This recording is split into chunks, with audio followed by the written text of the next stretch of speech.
We are Northern Power Grid. We're the ones who manage the electricity network that powers everyday life for more than 8 million people across 3.9 million homes and businesses in the North East, Yorkshire and Northern Lincolnshire. At Northern Power Grid, we take personal responsibility in providing you with a safe and reliable electricity supply.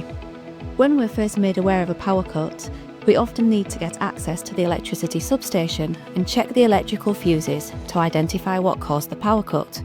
Over time, fuses can need replacing without there being an underlying fault, just like in your everyday electrical items. While we're carrying out our investigations, your power may come on and then go off again. This isn't anything to worry about.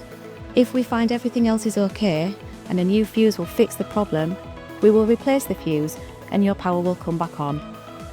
We always want to deliver a 10 out of 10 service, and we're here to support you 24/7 if you need us.